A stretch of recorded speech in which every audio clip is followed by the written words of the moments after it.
Welcome viewers, Dr. J.W. Ayub, the aging narcissist, the panic behind the charm.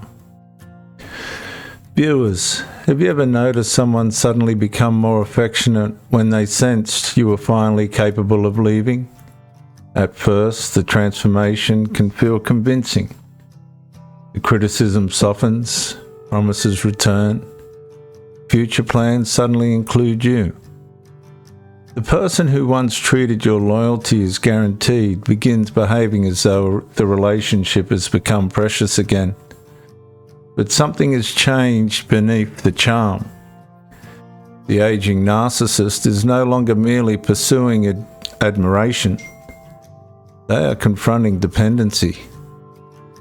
The person beside them may represent something increasingly difficult to replace: companionship, financial stability, household support, emotional reassurance, and eventually someone willing to remain when health and independence begin disappearing. And that possibility creates covert panic. Some may control temporarily, being able to disguise it as devotion. But the narcissist can become unusually attentive, generous, or apologetic, not necessarily because the relationship has finally been understood, but because its potential loss has become frightening.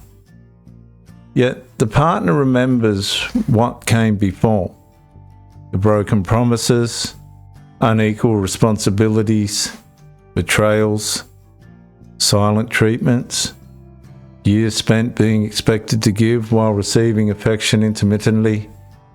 And now the narcissist confronts a terrifying discovery: their future security depends upon someone whose trust they have already damaged. Viewers, real repair would require sustained accountability, changing behavior, accepting consequences, and treating another person as valuable beyond what that person provides. But genuine change is difficult, especially for the aging narcissist. Replacement can appear easier. Instead of rebuilding the relationship they damaged, the narcissist may begin searching for someone who has not yet witnessed the entire pattern. Someone new enough to believe the promises and hopeful enough to accept the role. The charm therefore becomes increasingly urgent, because beneath the romance is a calculation the new person cannot yet see. And the aging narcissist viewers is not simply asking, "Will you love me?" They may increasingly be asking, "Will you still be here when I need you?" And that question prepares the next gamble. And that's why this series is important: the aging narcissist.